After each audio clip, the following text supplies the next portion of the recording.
வணக்கம். வாங்க சமைக்கலாம். இன்றைக்கி என்ன நம்ம சமைக்க போகிறோம் அப்படின்னா, ரொம்ப சூப்பரான ஆட்டுக்கால் பாயா. இதுக்கு எப்படி செய்யணும் அப்படின்னு சொல்லி பார்ப்போம். அதற்கு முன்னாடி நம்ம சேனலை சப்ஸ்கிரைப் பண்ணாமல் பார்க்குறீங்க அப்படின்னா சப்ஸ்கிரைப் பண்ணிவிட்டு பக்கத்தில் இருக்க பெல் பட்டனை அழுத்தி வச்சுக்கோங்க. நான் போடுற ஒவ்வொரு பதிவும் உங்களுக்கு உடனுக்குடன் வரும். இது எப்படி செய்யணும் அப்படின்னா, முதல்ல ஒரு ஆட்டுக்கால் வாங்கிக்கோங்க. அதை நல்லா சுத்தமாக கழுவி குக்கரில் போட்டு ஒரு 5 விசில் வைத்து இறக்கிக்கோங்க. இன்னொரு குக்கர் எடுத்து ஒரு 4 ஸ்பூன் எண்ணெய் விட்டு 1/2 ஸ்பூன் சோம்பு, ஒரு 2 பிரிஞ்சி இலை, ஒரு நட்சத்திர சோம்பு, 2 பட்டை, ஒரு ஏலக்காய், இது அத்தனையும் போட்டு அது வெடித்ததும் ஒரு 1/4 கிலோ அளவுக்கு வெங்காயம் அதையும் போட்டு சிறுக கட் பண்ணி போட்டு அதையும் நல்லா வதக்கிக்கோங்க. வதக்கிட்டு ஒரு ஸ்பூன் அளவுக்கு நான் இஞ்சி பூண்டு பேஸ்ட்டு போட்டிருக்கேன்.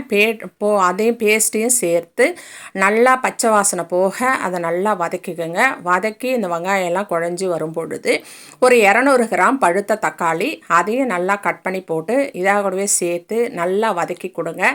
அது நல்லா வதங்கும் பொழுது இந்த வெங்காயம் தக்காளி எல்லாமே நல்லா குழஞ்சி வரும் பொழுது நீங்கள் ஒரு 3 பச்சை மிளகாய் காரத்துக்கு நான் போட்டிருக்கேன். போட்டு நீங்கள் அதையும் சேர்த்து நல்லா வதக்கிக்கோங்க. வதக்கிட்டு ஒரு 1/4 கிலோ கத்திரிக்காய், இந்த கத்திரிக்காயை நல்லா நீல வாக்கில் கட் பண்ணி அதையும் சேர்த்து நல்லா வதக்கணும். இது நீங்கள் கத்திரிக்காய் தேவையில்லை அப்படின்னு நினைக்கிறவங்க சேர்க்க வேணாம். ஆனால் சேர்த்தா ரொம்ப டேஸ்ட்டாகவும் இருக்கும், குழம்பு கொஞ்சம் திக்காகவும் கிடைக்கும். அதனால் நான் கத்திரிக்காய் 1/4 கிலோ போட்டிருக்கேன்.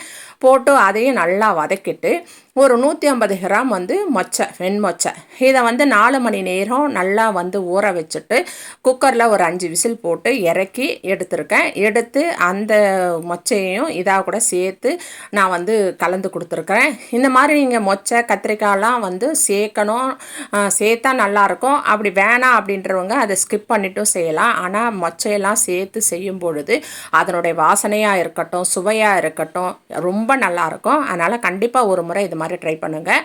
அதுக்கப்புறம் வேக வச்ச அந்த ஆட்டுக்காலையும் எடுத்து அதாக கூடவே சேர்த்துக்கணும். சேர்த்து நல்லா எல்லாத்தையும் கலந்து கொடுங்க. எல்லாத்தையும் நல்லா கலந்து கொடுத்து அதில் அதுக்கு தேவையான மசாலா போடணும். இதுக்கு தேவையான மசாலா நான் 1 ஸ்பூன் அளவுக்கு மஞ்சள் பொடி போட்டிருக்கேன்.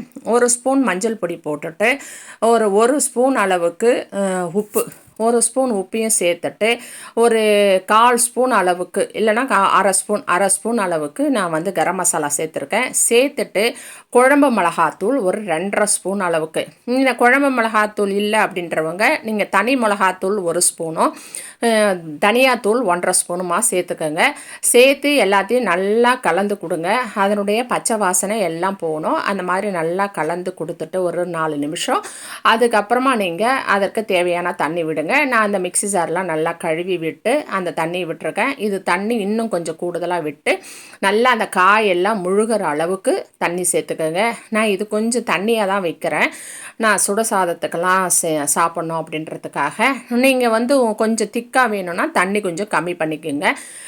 நான் தேங்காய்லாம் அரைச்சி விடலை. இது நான் சிம்பிளாக பண்ணுறேன். தேங்காய்லாம் வேணும்னா தேங்காய் கசகசா அதெல்லாம் சேர்த்து இன்னும் நம்ம கொதித்து வந்த பிறகு அரைச்சி விட்டோமா இன்னும் டேஸ்ட்டாக இருக்கும். நான் இது தேங்காய் அரைச்சி விடாமல் செஞ்சுருக்கேன். அதுக்கப்புறம் இது நல்லா திட்டமான தண்ணி ஊற்றிட்டு நீங்கள் குக்கரை மூடி ஒரு 5 விசில் இல்லை 2 விசில் விட்டுக்கோங்க. ஏன்னா நம்ம ஏற்கனவே 5 விசில் விட்டு கால்லாம் வேக வச்சுருக்கோம். அதனால் 2 விசில் விட்டால் போதும்.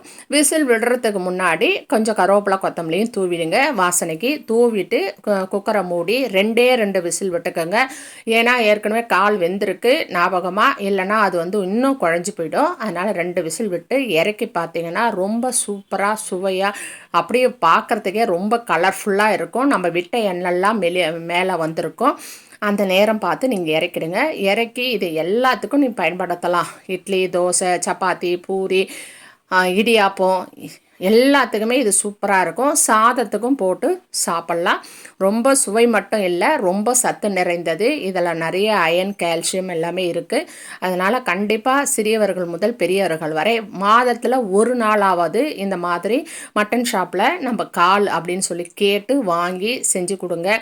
குழந்தைங்களுக்கு ரொம்ப சத்தானது இது மட்டும் இல்லாமல் இதில் இருக்கிற சத்துக்கள் நம்மளுடைய எலும்பு வளர்ச்சிக்கையும் கை கால் வலி குறையிறதுக்கும் இது ரொம்ப நல்லது. இந்த வீடியோவை உங்களுக்கு பிடிச்சிருந்தா நீங்கள் ஷேர் பண்ணி, லைக் பண்ணி, சப்ஸ்கிரைப் பண்ணி பக்கத்தில் அழுத்தி வச்சுக்கோங்க. நான்